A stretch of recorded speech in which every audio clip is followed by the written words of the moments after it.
Hello students, कैसे हैं आप सभी। आप सभी का शिष्टाचार एकेडमी के इस ऑनलाइन लर्निंग प्लेटफॉर्म पे स्वागत है। आज है ऑफिस मैनेजमेंट का सेकेंड क्लास।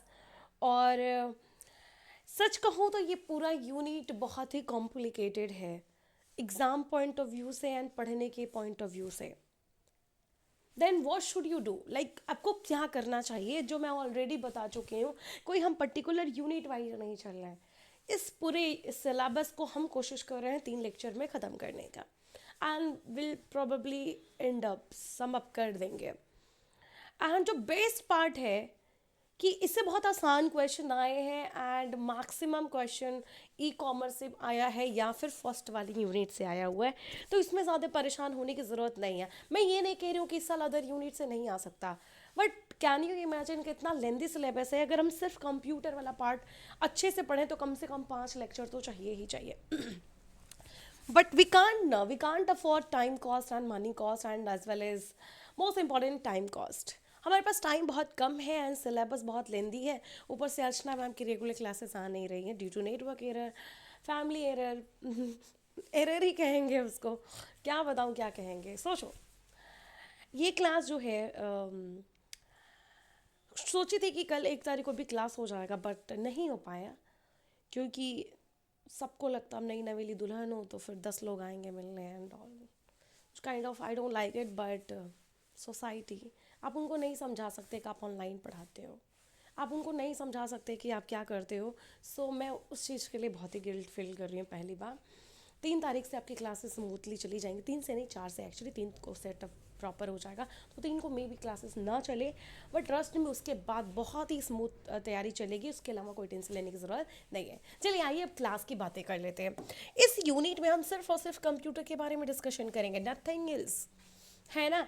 एंड देखेंगे कि क्या कंप्यूटर में ऐसा क्या है कंप्यूटर में जो पूछ ले रहा है बहुत सिंपल सी चीज़ें पूछा हुआ है, लेकिन पढ़ना तो पूरा पड़ेगा, है ना। चलिए, कह रहे कंप्यूटर एक इलेक्ट्रॉनिक डिवाइस होता है जो इंस्ट्रक्शन ऑफ कंट्रोल के अंदर काम करता है, एंड कह रहे stored in its own memory that can accept data, input लेता है, प्रोसेस करके हमें क्या देता है, रूल्स और स्पेसिफिकेशन के आधार पे हमें पर्टिकुलर आउटपुट देता है, एंड इंफॉर्मेशन को फ्यूचर एक्सपेक्ट से सेव भी करता है। यानी कि मैं ये कह सकती हूँ कि कंप्यूटर एक इलेक्ट्रॉनिक डिवाइस है जो कि डाटा को स्टोर करता है एंड इनपुट लेके प्रोसेस के बाद आउटपुट देता है। जैसे आप गूगल से पूछते हो, चैट जीपीटी से, भाई 2 दिन में पता ले कैसे हो, प्रोसेस कहता है, फिर कहता है भाई तुमसे नहीं हो पाएगा, है ना, काइंड ऑफ। ठीक है, अब चलिए देखते हैं फंक्शन ऑफ कंप्यूटर। कंप्यूटर क्या करता है, हमारे डाटा को एक्सेप्ट करता है, प्रोसेस करता है, रिजल्ट देता है एंड स्टोर करता है। तो ये 4 चीज़ें जिस किसी भी डिफिनेशन में आए तो उसको मतलब कंप्यूटर का डिफिनेशन है। अब आते कैरेक्टरिस्टिक। कंप्यूटर का जो कैरेक्टरिस्टिक है उसके बारे में क्या ही कहा जाए। एक जो मोस्ट इंपॉर्टेंट चीज़ हमेशा याद रखिएगा कि ये क्या करता है, ये एक्यूरेसी देता है। क्या करता है, एक्यूरेसी देता है, डिलीजेंस से काम करता है, वर्साटाइल है, रिलायबल है एंड ऑटोमेशन। तो कंप्यूटर ऑब्वियसली एक इलेक्ट्रॉनिक डिवाइस है, जो आप इनपुट डालोगे आउटपुट इसी हिसाब से आपको मिलेगा, है कि नहीं। तो उसी हिसाब से अगर देखा जाए तो ये कुछ कैरेक्टरिस्टिक हैं जो दिमाग में रखना है, जो कि एग्जाम में आने की संभावना है, ये वाला, है ना, कि which of the following is not a characteristic of computer. तो याद होना चाहिए, एक्यूरेसी देता है, डील एक्यूरेसी सबको पता रहता है कि ह्यूमन से ज़्यादा एक्यूरेसी हमें भरोसा है, कुछ याद नहीं है तो हिसाब तो कैलकुलेटर यूज़ करते हैं। तो वर्साटाइल तो है ही, थोड़ा रिलायबल है, तो दो, एक डिलीजेंस एंड ऑटोमेशन, ये वाला थोड़ा दिमाग में रखिएगा। अब थोड़ा आगे चलते हैं हम, है ना। देखो, मुझे किसी भी चीज़ का ना हिस्ट्री से बड़ी नफरत होती है, चाहे वो किसी भी चीज़ की हो। मतलब पास्ट क्यों कुदेरना है, अगर प्रेजेंट से काम हो रहा है तो। और यही चीज़ मुझे अच्छी नहीं लगती किसी भी सब्जेक्ट की। अब यहाँ पे देखो, कंप्यूटर का थोड़ा हिस्ट्री पढ़ लो। कह रहा है history of computer goes back several decades. Charles बेबे, जिसको हम फादर ऑफ कंप्यूटर कहते हैं, उन्होंने फर्स्ट टाइम एक एनालिटिक कंप्यूटर क्या किया था, 1822 में इन्वेंट किया था। अब कहा कि फाइन डिफाइनेबल जनरेशन है कंप्यूटर का, और हर जनरेशन एक सिग्निफिकेंट टेक्नोलॉजिकल डेवलपमेंट को डिफाइन करता है। है ना, क्या करता है, एक सिग्निफिकेंट डेवलपमेंट चेंजेस को, डेवलपमेंट, टेक्नोलॉजिकल डेवलपमेंट को शो करता है। ठीक है, जैसे कैसे कंप्यूटर ऑपरेट होता है, लीडिंग टू मोर कंपैक्टफुल क्या है, लेस एक्सपेंसिव क्या है, more powerful, efficient and robust machine. यानी कि हर एक जनरेशन की अलग फीचर्स हैं। जैसे अपनी बात कर लो, अपने पिताजी के जनरेशन की बात कर लो, उनके पिताजी दादाजी की बात कर लो, ग्रैंड पेरेंट्स की बात कर लो, तो भैया देखोगे पुश्ते है ना कैसे सरवाइव की, कैसे की। तो हर जनरेशन की एक खासियत होती है, और हमारे जनरेशन की क्या खासियत है कि हम बहुत लिबरल हो रहे हैं, हम बहुत फ्रैंक है ना, हम इसलिए लव मैरिज कर पा रहे हैं। ठीक है, और हमारे वाले जनरेशन में ये नहीं था, आई मीन पापा वाले में। एंड अब जो आएंगे, एंड दे वर लाइक, जिसको जैन जी बोलते हैं, बहुत ही ऐसे। कंप्यूटर में भी काफ़ी चेंजेस है। तो फर्स्ट जनरेशन कब, जब हमारा देश आज़ाद हुआ उसके जस्ट पहले आया था। दूसरा 59 से 65, तीसरा 65 से 71, चौथा 71 से 80, एंड पांचवा तो क्या ही बोला जाए। देखो, मैं नहीं कहती इसके बारे में डाटा याद रखो, मैं बिल्कुल भी नहीं कहती हूँ, ट्रस्ट में, क्योंकि मुझे पता है कि ये डाटा याद करके क्या ही कर लोगे, कितना ही पूछा जाएगा। लेकिन कुछ की पॉइंट है जो मैं बता देती हूँ कि पहले जमाने का, ठीक है, फर्स्ट जनरेशन जिसको हम क्या कह रहे हैं, वैक्यूम ट्यूब। और ये जो अर्ली कंप्यूटर होते थे उसमें वैक्यूम ट्यूब, सर्किटरी यूज होता था, एंड मैग्नेटिक ड्रम यूज होता था मेमोरी के लिए। बस इतनी सी याद रखना, मैग्नेटिक ड्रम मेमोरी के लिए यूज होता था। ठीक है, और एज अ सर्किटरी क्या यूज होता था, वैक्यूम ट्यूब। सिर्फ दो चीजें याद रखना। और ये कंप्यूटर मशीन लैंग्वेज पे रिलाइड था, और ये एक मिली सेकेंड में कैलकुलेट कर सकता था। जो दो चीजें हैं, जो दो नोटेबल मशीन है इस इरा की, वो यूनिवैक है एंड इनियाक है। ठीक है, क्या है, यूनिवैक एंड इनियाक, ये दो मशीन हैं जो दिमाग में रखिए ही रखिए। And this was very big in size, बहुत ही बड़ा हुआ करता था, और बहुत ही कॉस्टली, और कूलिंग सिस्टम बहुत तगड़ा चाहिए था, क्योंकि बहुत जल्दी हीट हो जाता था। है ना, देखो कितनी खासियत है। अब क्या इसमें सारी बातें याद कर लोगे, नहीं। फर्स्ट जनरेशन के बारे में सिर्फ 3 चीज़ें याद रखना। पहला कि मेमोरी के लिए क्या यूज, मैग्नेटिक ड्रम यूज होता था, सर्किट के लिए वैक्यूम ट्यूब होता था। एग्जाम्पल में यूनिवैक यानी नियाक दो बेस्ट एग्जाम्पल है जो बहुत ही कॉस्टली हुआ करते थे। अब आते हैं सेकेंड जनरेशन। अब कह रहा है जो पहले वैक्यूम ट्यूब यूज होता है एज अ सर्किटरी, अब उसके जगह क्या यूज हो रहा है, ठीक है, ट्रांजिस्टर्स यूज हो रहा है। क्या यूज हो रहा है, ट्रांजिस्टर्स यूज हो रहे हैं, किसकी जगह, वैक्यूम ट्यूब की जगह। और थोड़ा सा पहले से साइज कम हो गया है। जो उसमें क्या यूज हो रहा था, सिर्फ मशीन लैंग्वेज, यहाँ पे क्या है, assembly language and punch card use होता था इनपुट के लिए। क्या, assembly language and punch card. कौन से जनरेशन में, सेकेंड जनरेशन में यूज होता था। उससे अच्छी स्पीड थी, पोर्टेबिलिटी थी, माइक्रो सेकेंड, वो किसमें, मिली सेकेंड में कैलकुलेट करता था। थोड़ी तो याद कर लो, वो मिली सेकेंड में, ये माइक्रो सेकेंड में कैलकुलेट करता था। Cooling system, constant maintenance was required, लेकिन बहुत मेंटेनेंस रिक्वायरमेंट बहुत ज़्यादा थी उसकी। तो इसमें क्या याद रखोगे, है ना, इसमें आपको जो बेस पार्ट है वो मैं बता सकती हूँ कि वैक्यूम ट्यूब की जगह ट्रांजिस्टर्स यूज होते थे। एंड जो मोस्ट इंपॉर्टेंट इसके अलावा कि assembly language and punch card use होता था। तो सेकेंड जनरेशन के आगे 3 चीजें लिख लेना, क्या, transistors and assembly language, punch card, सिर्फ 3 चीजें लिखना। अब आते हैं थर्ड जनरेशन, इसको इंटीग्रेटेड सर्किट्स के रूप में जानते हैं। ये the transistor were now being miniaturised and put on silicon chip, जिसको हम क्या कहते थे, सेमीकंडक्टर। ठीक है, अब क्या यूज होता था, सेमीकंडक्टर के रूप में। और ये कंप्यूटर पहले और दूसरे वाले से सस्ते थे, सेकेंड जनरेशन कंप्यूटर से सस्ते थे। एंड ये थोड़े ज़्यादा फास्ट थे, थोड़े ज़्यादा रिलायबल थे, और इससे थोड़ा और छोटा था।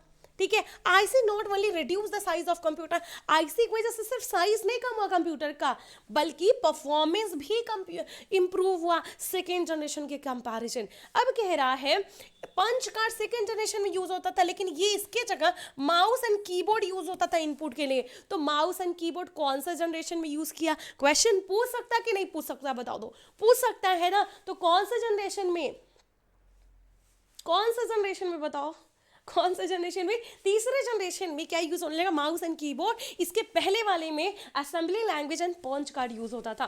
कि they use operating system, OS use होता था, ताकि परफॉर्मेंस बेटर रिसोर्सेज का यूज कर पाए, and concept of time sharing and multiple programming को यूज करने के लिए ओएस यूज हुआ। ठीक है, एंड ये कंप्यूटर एक कंप्यूटरल टाइम यानी कि माइक्रो सेकेंड से नैनो सेकेंड में आ गए। तो पहले मिली सेकेंड से शुरू हुआ, फिर किस में आया, मैक्रो सेकेंड में आया, अब नैनो सेकेंड में आ गया। IC chip are difficult to maintain and air conditioning is required. इसके लिए क्या चाहिए था, एसी चाहिए था। तो अगर मेरे से पूछो कि मैडम एक बात बताइए, सब तो याद नहीं करेंगे, हमने कहा सही बात है। तो आपको अगर इसमें से कोई एक चीज याद करना हो तो क्या याद करोगे, एक चीज नहीं 3 चीज। पहला, ठीक है, जो सिलिकॉन चिप होते थे उनको क्या कहते थे, सेमीकंडक्टर, पहला चीज। ठीक है, अब देखो ये तो तुमको पता है, स्टोरेज कैपेसिटी थोड़ी ज़्यादा थी, ठीक है, इसके अलावा पहले से ज़्यादा अच्छा था, ज़्यादा रिलायबल था, ये नहीं। दूसरी चीज़ है, माउस एंड कीबोर्ड यूज होते थे ऐसे इनपुट। ठीक है, तीसरी चीज ओएस यूज होता था बेटर रिसोर्सेज मैनेजमेंट के लिए। ठीक है, और चौथी जो चीज है वो टाइम लेता था। ये 4 चीजें याद रख लेना। और नेक्स्ट हम बढ़ते हैं 4th जनरेशन में। 4th generation faster and size भी पहले से कम हो जाएगा ऑब्वियसली, जो प्रीवियस जनरेशन थे 3rd से। इसमें जो बहुत इंपॉर्टेंट बात ये थी 4th जनरेशन की कि इसमें कॉस्ट ऑफ मेंटेनेंस कम हो गया, और इसी बात से लोग खुश थे कि भैया उतना मेंटेनेंस की रिक्वायरमेंट है ही नहीं जितना कि 3rd जनरेशन तक था। तो लेस मेंटेनेंस था, all type of high language use कर सकते थे कंप्यूटर में, और micro processor design and fabrication बहुत कॉम्प्लेक्स थे। ठीक है, और एसी बहुत ज़्यादा ज़रूरत पड़ती थी क्योंकि आईसी हीट हो जाता था। तो इसका मतलब 4th जनरेशन में याद करने का कुछ नहीं है, सिर्फ 2 चीज़ें, कि जितने भी हाई लेवल की लैंग्वेज से सब यूज होते थे कंप्यूटर में, and micro processor design and fabrication बहुत ही ज़्यादा कॉम्प्लेक्स थे। Now it's time for the 5th generation, जिसको हम एआई जनरेशन कहते हैं, आर्टिफिशियल इंटेलिजेंस। और इसके बारे में जितना कहा जाए उतना कम होगा, क्योंकि हर दिन कुछ ना कुछ इनोवेट हो रहा है, कुछ ना कुछ क्रिएट हो रहा है। इतने आईआईटी वाले किस लिए हैं, कुछ ना कुछ डेवलप करने के लिए, कुछ ना कुछ इनोवेट करने के लिए। तो कह रहे ये जो कंप्यूटर डिवाइसेस हैं एआई के साथ है एंड स्टिल डेवलपमेंट में है हर दिन। AI is the really made possible by using parallel processing. क्या use, parallel processing and super conductors use होते हैं, एंड ये वॉइस रिकॉग्निशन भी सपोर्ट करता है। Quantum computer, molecular and nano technology, जितनी भी फास्ट टेक्नोलॉजी सारे के सारे क्या करता है, ये एकदम सपोर्ट करता है। और which can process respond to the natural language को भी रिस्पॉन्ड करता है। जैसे पूछते हैं कि फलाने कहाँ हैं, हिंदी में भी टाइप कर देते हैं। Have capability to learn and organise themself, क्या करता है, हम कुछ भी पूछते हैं अपने हिसाब से 2-4 क्वेश्चन एक्स्ट्रा पूछ ही लेता है। तो ये जो जनरेशन है किस पे बेस्ड है, ये बस याद रखना। 5th जनरेशन किस पे बेस्ड है, ULSI, ultra large scale integration technology, जिसकी वजह से प्रोडक्शन ऑफ माइक्रो प्रोसेसर जो चिप है उसमें मिलियन इलेक्ट्रॉनिक कंपोनेंट है, ऑब्वियसली ज़्यादा रिलायबल है, ज़्यादा फास्टर है। ये बहुत ही यूनिक फीचर के साथ अलग अलग साइज में, यूज़र फ्रेंडली, पॉकेट फ्रेंडली, हर जगह एकदम फ्रेंडली, इतना ईजी हो गया है 5th जनरेशन। हर जनरेशन की खासियत बता दिया, प्लीज़ उसको दिमाग में रखिएगा। अब आते हैं जिससे PYQ आया। PYQ आया है कि नहीं, यहाँ से आया है, तुम लोग भूल जाओगे, मैं कैसे भूलूंगी वो दर्द, कैसे भूलूं मैं, नहीं भूला जाता है वो दर्द, नहीं भूला जाता है ना, जब तक है जान, जब तक है जान, और जब तक है जान। चलिए वो वाला जान, दिल वाला जान नहीं, मतलब रियल वाला जान। आइए, तो कह रहा है कौन कौन से टाइप के कंप्यूटर होते हैं। कंप्यूटर बहुत ही टाइप के होते हैं, साइज के अगर बेसिस पे किया जाए, पर्पस के बेसिस पे किया जाए, तो they very small computer that can be held on palm, छोटे सा भी कंप्यूटर होता है जिसको आप गदोरी में, हाथ में रख सकते हो। ठीक है, and there also large computer जो कि पूरा रूम ऑक्यूपाई कर लेगा, और डिपेंड करता है साइज ऑफ कंप्यूटर, है ना। तो कह रहा micro computer, mini computer, mainframe, super computer, workstation. लो पढ़े लो, तो क्या लगता है कौन सबसे ज्यादा होगा, छोटा, जिस हिसाब से लिखा उसी हिसाब से है भी। अब जरा देखिएगा, पढ़ ले। सबसे पहले माइक्रो, माइक्रो मतलब माइक्रो, है ना। तो माइक्रो कंप्यूटर क्या होता है, जो माइक्रो कंप्यूटर होता है is at lowest end of computer range in term of speed and storage capacity. क्योंकि इसका जो सीपीयू होता है वो माइक्रो प्रोसेसर होता है। फर्स्ट माइक्रो कंप्यूटर वो built 8 bit micro processor chip. किस पे बना था? 8 बिट माइक्रो प्रोसेसर चिप। क्या इतना डीप पूछेगा? नहीं पूछेगा। बस सबसे पहले पूछेगा सबसे छोटा कंप्यूटर कौन होता है, सबसे बड़ा कंप्यूटर कौन सा होता है, यही सब पूछता है। इसके बारे में ज़्यादा डिटेल पूछता ही नहीं है, ट्रस्ट में। तो मोस्ट कॉमन जो एप्लीकेशन होता है पर्सनल कंप्यूटर, ठीक है, is this category. And PC support a number of unit and output device. और जो माइक्रो कंप्यूटर होते हैं उसमें पोर्टेबल कंप्यूटर भी आते हैं एंड डेस्कटॉप भी आते हैं। तो कहते हैं दुकान पे ना, भैया हमको एक डेस्कटॉप खरीदना था, है ना, क्या खरीदना था? डेस्कटॉप खरीदना था। तो माइक्रो कंप्यूटर के बारे में पढ़ोगे ना। पोर्टेबल कंप्यूटर तो बहुत ही छोटे होते हैं, easy to use micro computer and user can carry wherever they go, जहां जा रहे हो लेते जाओ, ठीक है। It include personal digital assistant, pen based computer, hand held computer, notebook computer, laptop computer, जिसके बारे में आपको पता ही है, यूज करते हो लैपटॉप।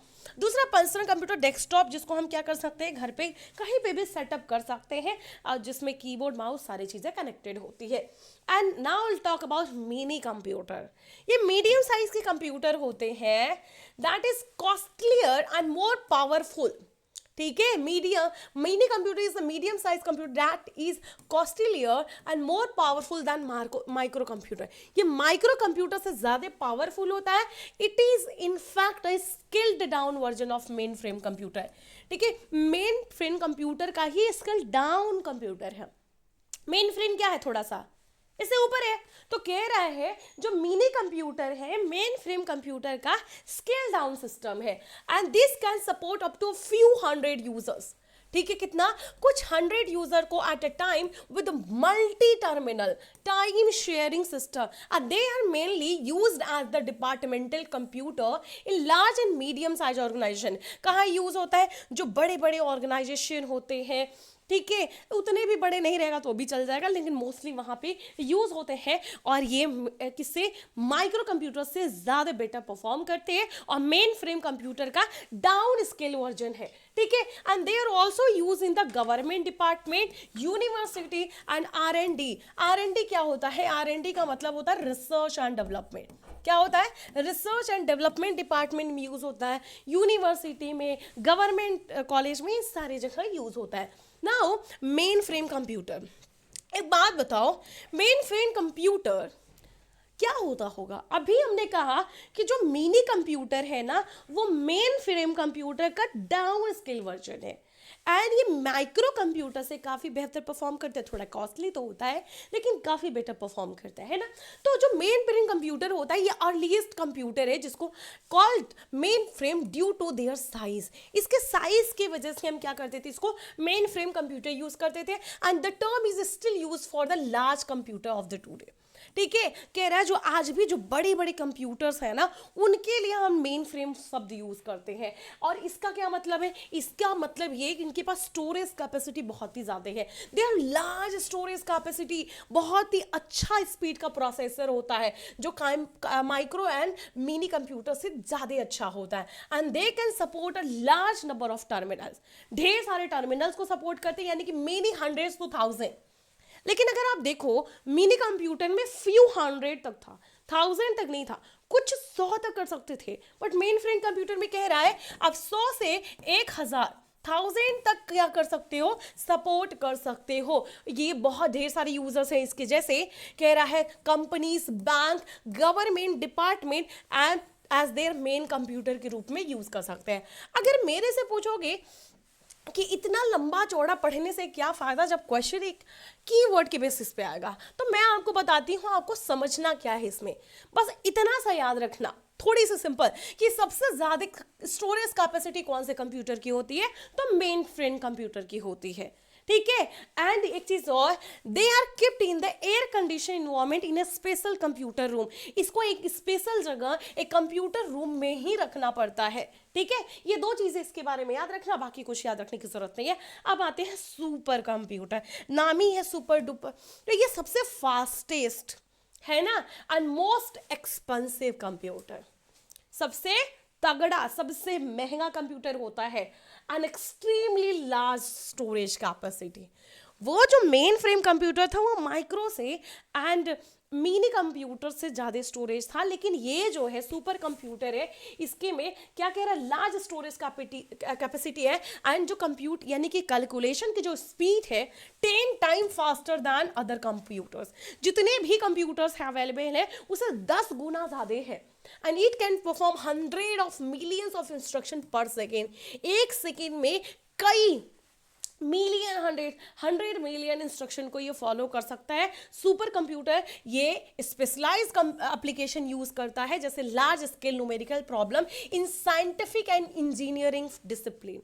यानी कि ये जो कंप्यूटर यूज होते हैं मोस्टली साइंटिफिक पर्पज से ही यूज होते हैं। इसमें जैसे electronic, petroleum engineering, weather forecasting, ये आपके एग्जाम्पल में देता है कि वेदर फॉरकास्टिंग के लिए हम कौन सा यूज़ कर सकते हैं, मेडिसिन, न्यूक्लियर एनर्जी रिसर्च, इन सारे चीज़ों में कौन सा कंप्यूटर यूज़ होता है, सुपर कंप्यूटर यूज़ होता है। ओके, नेक्स्ट बात करेंगे वर्क स्टेशन। वर्क स्टेशन का क्या मतलब होता है, जैसे रेलवे स्टेशन है ना, रेलवे स्टेशन में क्या होता है, जहाँ ढेर सारे ट्रेन चलते हैं, है ना, एंड वहीं से कनेक्टिविटी होती है, हमें कहीं जाना होता है तो वहीं से जाते हैं, जस्ट लाइक वर्क स्टेशन। अब देखते हैं ये कैसे काम करता है। तो वर्क स्टेशन एक पावरफुल कंप्यूटर है, ठीक है। अब कह रहा है in term of power is between personal and mini computer. Power के टर्म में देखा जाए तो पर्सनल कंप्यूटर और मिनी कंप्यूटर के बीच में होता है, and it has higher resolution graphics monitor, large RAM होता है, सेकेंडरी स्टोरेज होता है, and all it is the stand alone system. ठीक है, तो ये कीवर्ड है क्या, जो वर्क स्टेशन है एक स्टैंड अलोन सिस्टम है, usually it form part of network, as a network के रूप में काम करता है, and it use Unix, Window NT and as a operating system. क्या यूज करता है, जो वर्क स्टेशन है Window NT and Unix use करता है as a OS, and workstation use होता है स्पेशलाइज एप्लीकेशन जैसे डेस्कटॉप पब्लिशिंग के लिए, सॉफ्टवेयर डेवलपमेंट के लिए, एंड इंजीनियरिंग डिजाइन के लिए क्या यूज होता है, वर्क स्टेशन यूज होता है। ठीक है, अब थोड़ा सा आगे चलते हैं कंप्यूटर के कंपोनेंट, यानी कि कंप्यूटर सिस्टम के कौन कौन से कंपोनेंट होते होंगे। किसी भी कंप्यूटर में अगर आप देखो तो उसका काम ही क्या है कि इनपुट को लेना, उस इनपुट को प्रोसेस करना, और रिजल्ट देने के बाद उसको सेव करना। किसी भी कंप्यूटर का एक ही काम ही हो, 4 ही काम होता है। अब इसके कंपोनेंट कौन कौन से हैं, तो देखो ये तो इनपुट जैसे आप देते हो ये प्रोसेस करता है, और ये आउटपुट है, आगे चल के स्टोरेज भी पढ़ लेंगे। तो 3 कंपोनेंट है, और कोई भी डिजिटल कंप्यूटर है उसके 5 काम होंगे ही होंगे। पहले इनपुट लेता है, डाटा को स्टोर करता है मेमोरी में, और फिर यूज करता है जब भी जरूरत पड़ती है, ये डाटा को यूजफुल इंफॉर्मेशन में कन्वर्ट करता है, और ये जितने भी फंक्शन उसको कंट्रोल करता है एंड आउटपुट देता है, जैसे कि मैंने कहा। ठीक है, अब चलो नेक्स्ट कंप्यूटर कंपोनेंट की बात कर रहे थे। हार्डवेयर, इनपुट और आउटपुट दोनों में हार्डवेयर की बहुत, सॉफ्टवेयर, पूरे कंपोनेंट को हार्डवेयर एंड सॉफ्टवेयर में डिवाइड कर लेते हैं। हार्डवेयर मतलब ऐसी कलेक्शन या फिर as a physical element that constitute computer system, ऐसे फिजिकल कंपोनेंट जो कंप्यूटर जिससे मिला के कंप्यूटर बनते हैं, and you can see easily and you can touch also, है ना। तो ये भगवान नहीं है, भगवान को ना छू सकते हैं ना देख सकते हैं, सिर्फ हम महसूस कर सकते हैं, जैसे प्यार को महसूस करते हैं, जैसे झगड़े को महसूस करते हैं, ऐसे ही इंटेंजिबल चीज़ें होती हैं। But will talk about hardware, जिसके पास दिल नहीं होता, सिर्फ दिखने में अच्छा होता है। ठीक है, ये हार्डवेयर क्या है, हार्डवेयर मतलब कोई भी फिजिकल एलिमेंट, तो computer hardware refers to physical part of component of computer. जैसे कीबोर्ड है, कीबोर्ड को आप छू सकते हो, थोड़ी ना कोई मना किया भैया कीबोर्ड मत छुओ, कीबोर्ड छू सकते हैं यूज करने के लिए, माउस छू सकते हैं। तो कह रहा है जैसे मॉनिटर हो गया, माउस हो गया, कीबोर्ड हो गया, computer data storage, hard drive, SDD, system unit, graphic card, sound का, मेमोरी, मदरबोर्ड, चिप, ये सारे आप यूज कर सकते हो, टच कर सकते हो, क्योंकि ये फिजिकल ऑब्जेक्ट है, देख सकते हो आंखों से ऐसे, और इसको छू भी सकते हो, इसलिए हम इसको हार्डवेयर कहेंगे। आई नो तुम मानोगे नहीं, इसीलिए हमने कुछ इनपुट डिवाइड को रख लिया है यहाँ पे। जरा देखो, दिख तो रहा है, दिख रहा है कि नहीं दिख रहा है, ये बताओ। कह रहे इनपुट डिवाइस मतलब कोई भी any peripheral piece of computer hardware, ऐसा कोई भी हार्डवेयर जो डाटा को एंट्री करने के लिए यूज करते हैं। ठीक है, किसी भी इंफॉर्मेशन को प्रोसेस करने के लिए यूज करते हैं। तो इनपुट डिवाइस क्या करता है, ट्रांसलेट करता है डाटा को from form that human understand to one that computer can work with. Data को क्या करता है, उस डाटा में कन्वर्ट करता है जो कंप्यूटर समझ सकता है, और हमें वो डाटा प्रोवाइड करता है जो हम समझ सकते हैं। हाउ इंटरेस्टिंग है ना। तो जो मोस्ट कॉमन कीबोर्ड है, ठीक है, एंड माउस है। मोस्ट कॉमन क्या है हार्डवेयर में, ऑब्वियसली दिमाग में ये आता माउस एंड कीबोर्ड, बाकी तो कहाँ ही आता है, कौन घुस के देखता है, अच्छा ग्राफिक कार्ड्स है ना। तो लेकिन होता तो है ना, मोस्टली चीज़ें क्या है भैया, ये ऑब्वियसली हार्डवेयर है। अब देखो, keyboard, numeric keypad, pointing device इसको माउस कहते हैं, रिमोट कंट्रोल ऑब्वियसली ये भी इनपुट के लिए यूज होते हैं, जॉयस्टिक देखो ऐसे होता है, touch screen, scanner, graphic tablet, microphone, digital camera, web cam, light pens, ये सारे के सारे क्या है, इनपुट डिवाइस। और आप इसको हल्के में मत लेना, ठीक है, क्योंकि यहां से आता है क्वेश्चन। अब भरोसा तो होगा नहीं, पीवाई क्यों एक बार उठा के देख लेना, मुझे पता है तुम लोग के डाउट्स को, ठीक है। अब थोड़ा आगे चलते हैं, जिसके बारे में फोटो नहीं दिखा उसके बारे में भी पढ़ लो, है ना। क्या, keyboard, touch screen, touch pad, graphic tablets, video capture hardware, barcode reader, game pad, mouse, pointing device, scanner, MIDI keyboard, cameras, microphone, digital camera, microphone, web cam, electronic white board, pen input, track balls, joystick, ये सारे के सारे बहुत ही important input device के रूप में काम करते हैं। एंड आई नो कैमरा बहुत ही घटिया काम कर रहा है, पता नहीं, जैसे इसे मुड़ रहे हैं गोरा दिखा दे रहा है, एंड जैसे मुड़ रहे हैं एकदम काला दिखा दे रहा है, वो मुझे समझ नहीं आ रहा क्यों ऐसा हो रहा है। देखो अभी जस्ट अलग दिख रही हूँ ना, सो मैं डेली कुछ ना कुछ प्रॉब्लम से ही टैकल ऑफ, देखो कितना रियल दिख रहा है, ये तो ऐसे ही चाहिए होता है यार, रियल दिखे, जो है एटलीस्ट वो तो दिखे, है ना। देखो देखो रियल दिख रहा है। चलो आ जाओ, सेंट्रल CPU, पहला वाला कंपोनेंट पढ़ लिए, इनपुट। इनपुट में जो जो चीज़ें मैंने बताया उसको याद रखना है। CPU को हम देख नहीं सकते, ऐसा क्या है इस CPU में, ठीक है। CPU को कहते हैं ये, हाँ, ये ब्रेन ऑफ कंप्यूटर होता है, और जितने भी डाटा को प्रोसेस करने का काम होता है यही करता है। और क्या करता है, इट स्टोर डाटा को स्टोर करता है, इंटरमीडिएट करता है रिजल्ट को, इंस्ट्रक्शन को, and it control operation of all part of computer. Computer के जितने भी पार्ट्स हैं सारे को इंस्ट्रक्शन देता है, इन जो यूज़र है उनको आउटपुट देता है, एंड जितने पार्ट्स उसको कंट्रोल करता है कि भाई सुनो कायदे में रहो, ठीक है, उसको बताता है। तो ये CPU का 3 कंपोनेंट है, ALU, memory unit and control unit, ये 3 क्या है कंपोनेंट है। ALU क्या होता है, अर्थमेटिक लॉजिकल यूनिट, ये एक ऐसा सेक्शन है जो अर्थमेटिक ऑपरेशन जैसे जोड़, घटाना, गुणा, भाग, सारे वाला काम यही करता है, ठीक है। यानी कि ये लॉजिकल ऑपरेशन के रूप में काम करता है।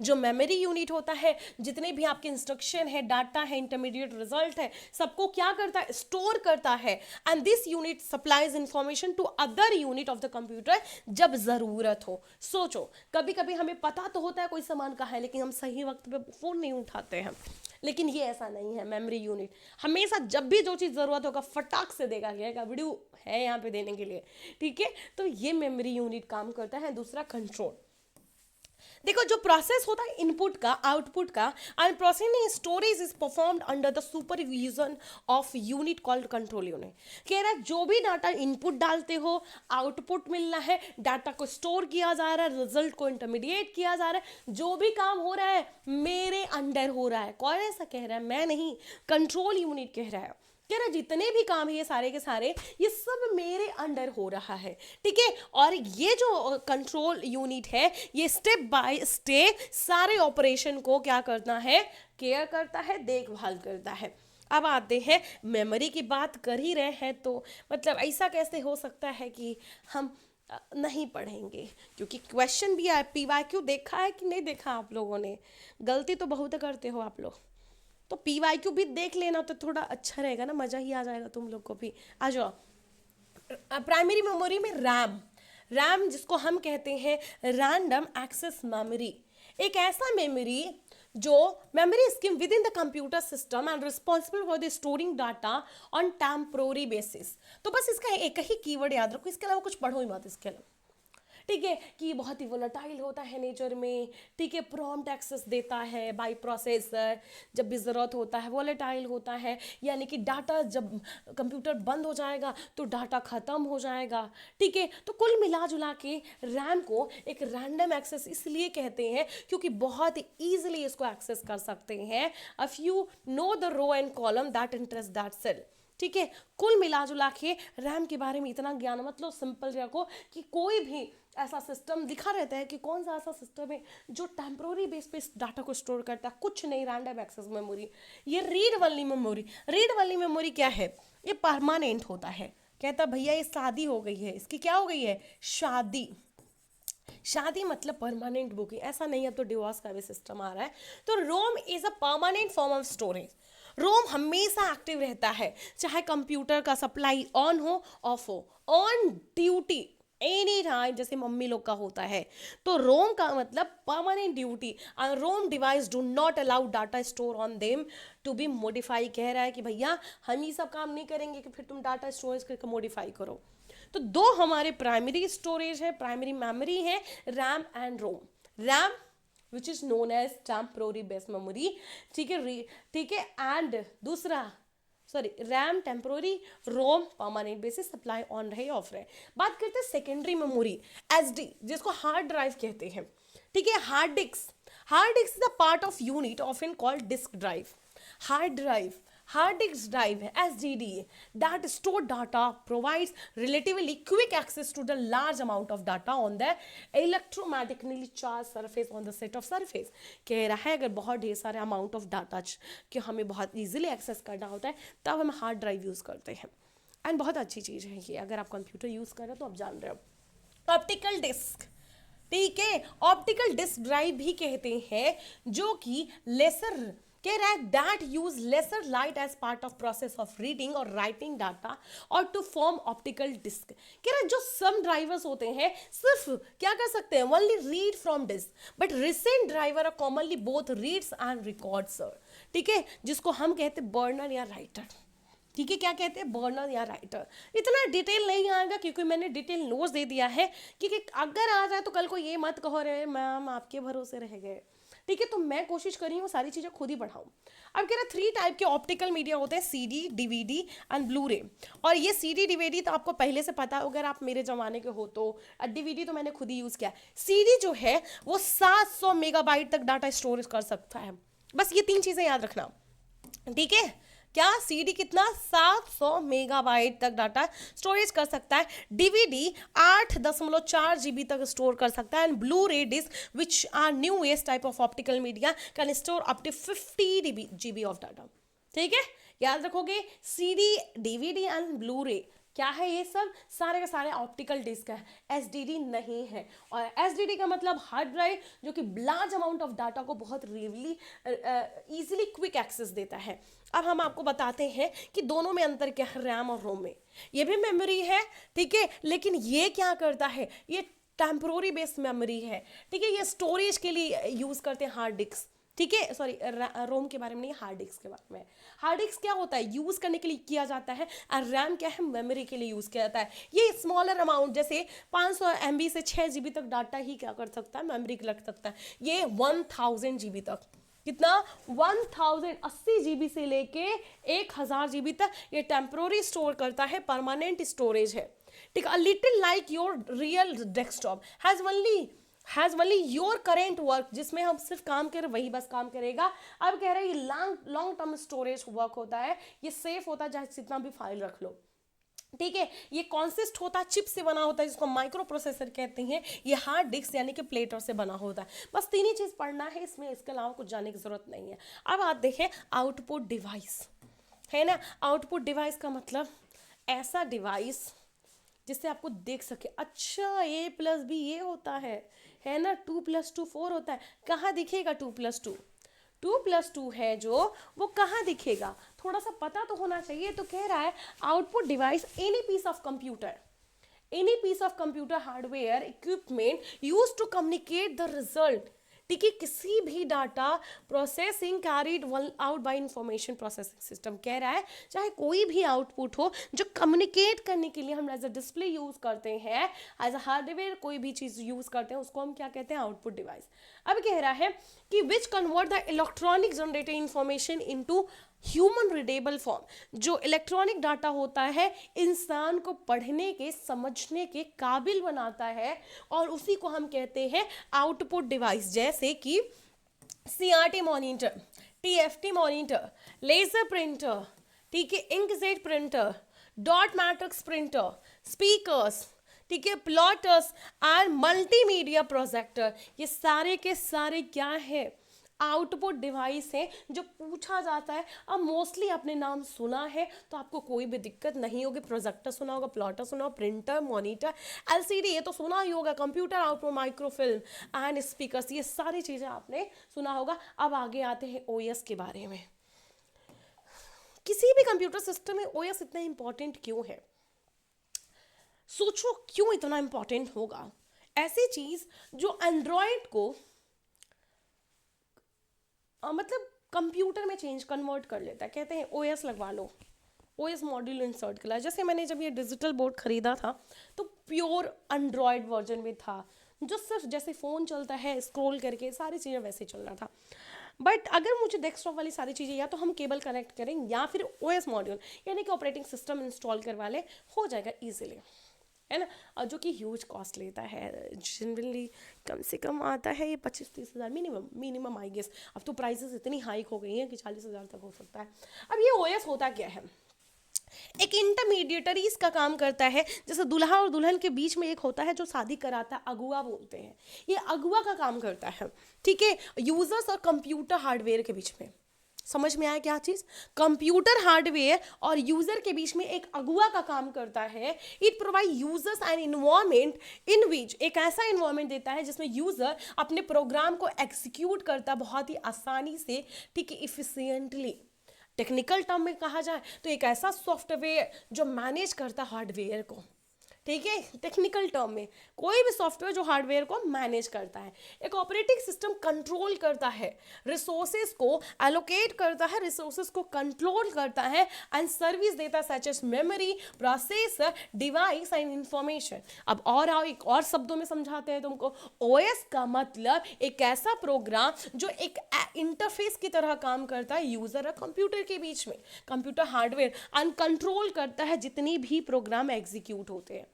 तो ओएस के बारे में ये बस याद रखो कि हार्डवेयर को क्या करता है, मैनेज करता है। एक ऐसा सॉफ्टवेयर जो जितने भी हार्डवेयर है उसको मैनेज करता है, उसको ओएस कहते हैं।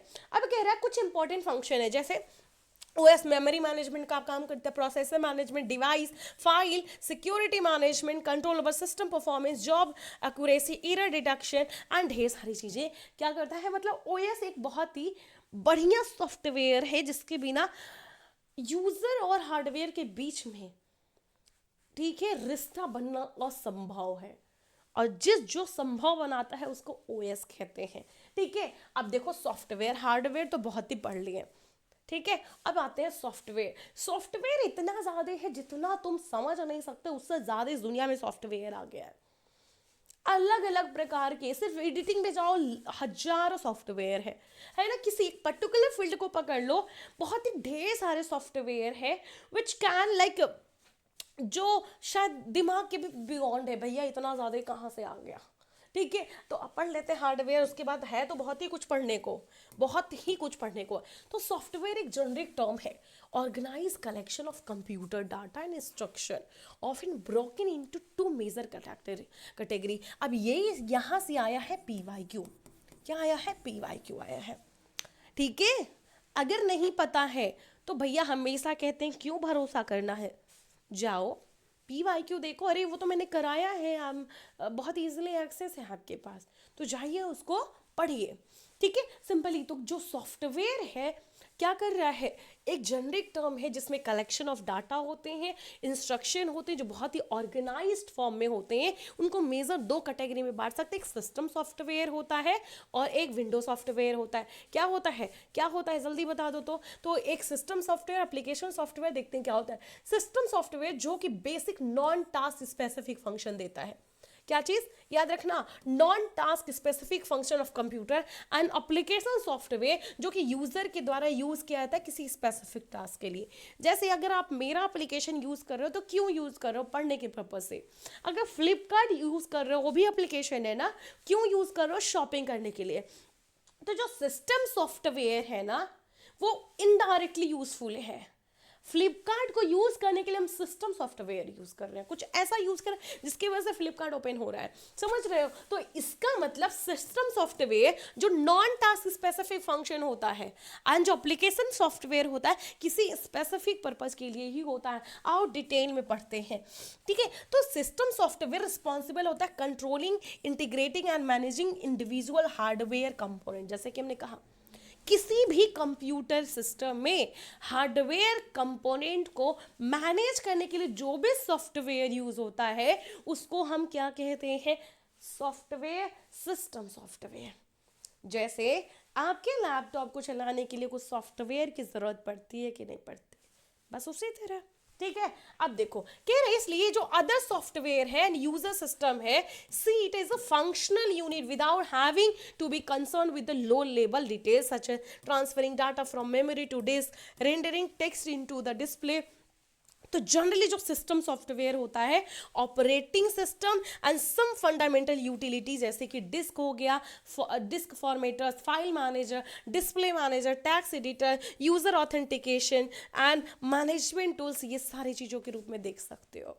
तो सिस्टम सॉफ्टवेयर क्या करता है, सिस्टम सॉफ्टवेयर एप्लीकेशन सॉफ्टवेयर को यूज करने में स्मूथनेस प्रोवाइड करता है। कुल मिला जुला के अभी तक यही समझो। एप्लीकेशन सॉफ्टवेयर क्या होता है, किसी स्पेसिफिक टास्क के लिए यूज होता है, ये कंप्यूटर रन करने के लिए नहीं यूज होता है, ठीक है। कंप्यूटर रन करने के लिए हम सिस्टम सॉफ्टवेयर यूज कर रहे हैं, बट एप्लीकेशन सॉफ्टवेयर किस सर्टेन स्पेसिफिक टास्क के लिए होता है, ठीक है। जैसे हमने कहा जो सर्टेन प्रोग्राम्स होते हैं उसको यूज करने के लिए, जैसे स्प्रेडशीट क्या है, स्प्रेडशीट एक सॉफ्टवेयर है जिसको आप यूज कर सकते हैं। इसके अलावा सिस्टम सॉफ्टवेयर और एप्लीकेशन सॉफ्टवेयर में क्या है, हाँ देखना ये एग्जांपल में आया हुआ है, लिनक्स के बारे में आया हुआ है, तो ये आपको याद रखना है, ठीक है, कि कौन सा सिस्टम सॉफ्टवेयर है कौन सा एप्लीकेशन सॉफ्टवेयर है। ओपेरा यूज करते हो सर्च करने के लिए, ब्राउजर है ये।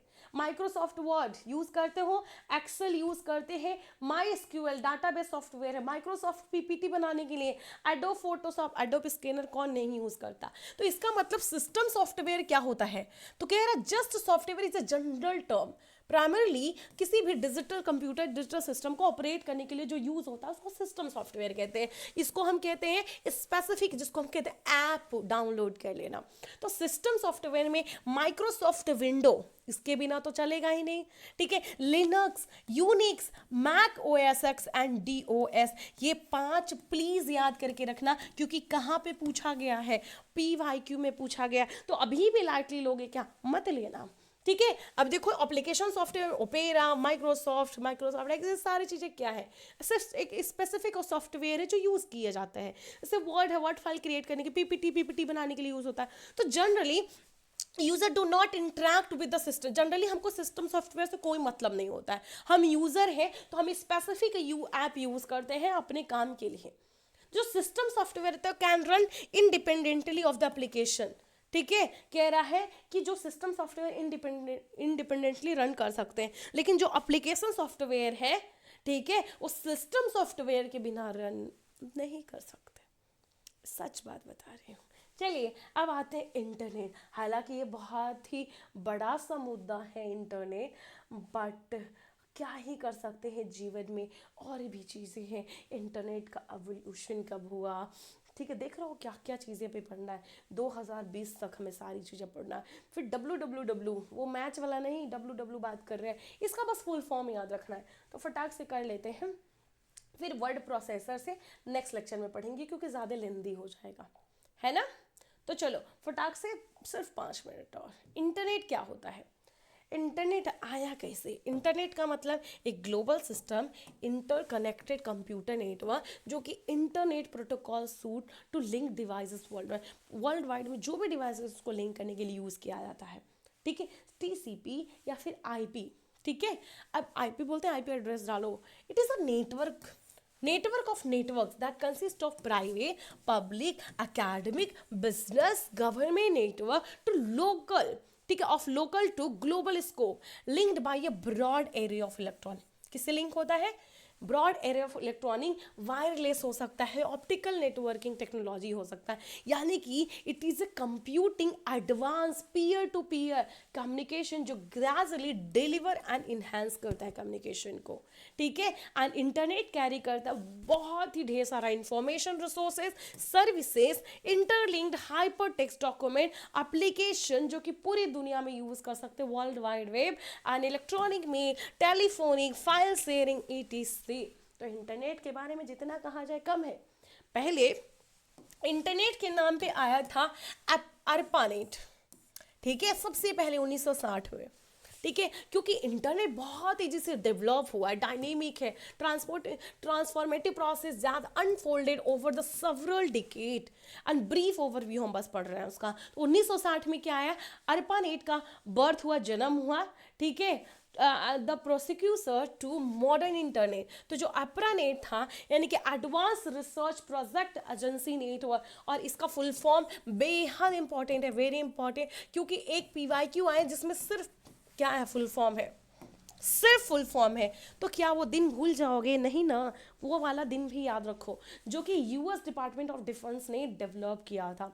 क्या? ARPANET. फिर 1970 आया, 10 साल बाद, जिसको हम कहते हैं TCP या IT protocol, development of transmission control protocol, यानी कि TCP डेवलप हुआ. क्या? ट्रांसमिशन कंट्रोल प्रोटोकॉल, जिसको इंटरनेट प्रोटोकॉल, इसको IP कहते हैं, है ना. इसके वजह से कम्युनिकेशन एक स्टैंडर्डाइज कम्युनिकेशन प्रोटोकॉल हो गया, जिसकी वजह से डाइवर्स नेटवर्क हम इंटरकनेक्ट कर सकते हैं, ठीक है. तो 1970 में क्या आया? TCP एंड IP आया, ये याद रखना, ट्रांसमिशन कंट्रोल प्रोटोकॉल. 1980 में फिर 10 साल बाद आया एक डोमेन नेम सिस्टम, DNS, इसका फुल फॉर्म आया हुआ है, पता है ना, डोमेन नेम सिस्टम. जो डोमेन नेम सिस्टम है इंट्रोड्यूस किया गया जिससे कि हायरार्की नेमिंग सिस्टम हो कंप्यूटर का, किसी भी सर्विस, किसी भी रिसोर्सेज को इंटरनेट से कनेक्ट करने के लिए. और इसके लिए यूज़र को भी बहुत इजी हो गया, जैसे नेटवर्क भी ग्रो कर रहा तो यूज़र से कनेक्टिविटी में भी बहुत हेल्प मिल रहा था. उसके 9 साल बाद again world wide web, Tim Berners-Lee invented. कौन इन्वेंट किया था? Tim Berners-Lee invented world wide web, introducing the concept of URL. कब इंट्रोड्यूस हुआ था? 1989 में. किसने? टीम ने. टीम ग्रुप नहीं, टीम, ठीक है. URL, HTML, ये सारे सिग्निफिकेंट चीजें उन्होंने क्या किया था? डेवलप किया था, इंट्रोड्यूस किया था. फिर आते हैं 1989 के जस्ट एक साल बाद 1990 में कमर्शियलाइजेशन होता है .com बूम. क्या चीज? .com boom. The internet become more accessible to the public and commercial interests started investing. बहुत ढेर सारे ऑनलाइन वेंचर में स्टार्ट करना शुरू कर दिए. तो जो .com boom है ना, ये बहुत ढेर सारे इंटरनेट बेस्ड कंपनी यूज करने लगी और मार्केट क्रैश हो गया 2000 के आसपास, बहुत ही ज़्यादा यूज़ होने लगा. फिर 1990 के लास्ट में देखा गया कि broadband and high speed internet, ठीक है, access become more widely available, हर जगह अवेलेबल होने लगा. एंड स्लोअर जो डायल-अप कनेक्शन था धीरे धीरे बढ़ने लगा. फिर 2000 के हिसाब से web 2.0, social media, the term web 2.0 emerge to describe shift in the use of internet from static to dynamic, ठीक है. तो अप्रॉक्स 2000 के बीच में बहुत प्रॉम्प्ट यूज होने लगा इंटरनेट. अब हर कोई बहुत इजीली एक्सेस कर पा रहा था किसको? वेब 2.0 को, ठीक है. आपको इन 5 6 7 में मैं बता दूंगी आपके लिए क्या इंपॉर्टेंट है. 2007 में मोबाइल इंटरनेट एंड स्मार्ट. तो मोबाइल इंटरनेट कब आया था? 2007 में. An introduction of smartphone, particularly iPhone, revolutionise internet uses by making it more accessible on mobile device. तो स्पेसिफिकली किसको जाता है? आईफोन को, ठीक है. तो मोबाइल इंटरनेट स्मार्टफोन कब शुरू हुआ? 2007 में, ठीक है. इसके अलावा जो आपको याद रखना, वेब 2.0 2000 में आया था. 1990 में .com बूम आया था, जिसकी वजह से मार्केट क्रैश हो गया था. 2010 में cloud computing and internet of things, जिसको IoT कहते internet of thing, cloud computing service जो कि प्रिविलेंट हो गया एंड यूजर्स को बहुत इजीली डाटा को एक्सेस एंड स्टोर कर सकते थे. जो IoT है एक मोमेंटम गेन किया and more devices become connected to internet, जिससे कि बहुत इजीली डाटा को एक्सचेंज कर सकते हैं। ऑटोमेशन का स्टार्टिंग था 2020, जिसके बारे में क्या कहा जाए। अभी जो यूज कर रहे हैं 5G एंड इमर्जिंग टेक्नोलॉजी, अब धीरे धीरे धीरे धीरे आगे ही बढ़ रहा है, और इंटरनेट का रेवोल्यूशन ऑन गोइंग प्रोसेस है, जो कंटिन्यूअस एडवांसमेंट है टेक्नोलॉजी में, ये चलता ही रहेगा। आई थिंक ये बहुत ज़्यादा हो गया, अब यहाँ से शुरू करेंगे और लग रहा है 4 लेक्चर चला ही जाएगा क्या। सोचे 3 लेक्चर निपटा देंगे, बट लाइव रहता है तो ज़्यादा मज़ा आता है ना पढ़ाने में। You can connect, you can, communication lack नहीं होता है। ठीक है, तो मुझे लगता है यहीं पे ख़त्म करना चाहिए। WWW से पढ़ेंगे तो ज़्यादा नहीं बचा है, मे बी मोस्ट प्रॉबेबली उम्मीद है कि आज दूसरे वाले लेक्चर में ख़त्म हो जाएगा। ऑलराइट, तो आज के लिए तो बस इतना ही, लेकिन हम तो आपसे मिलते ही रहते हैं। Thank you everyone.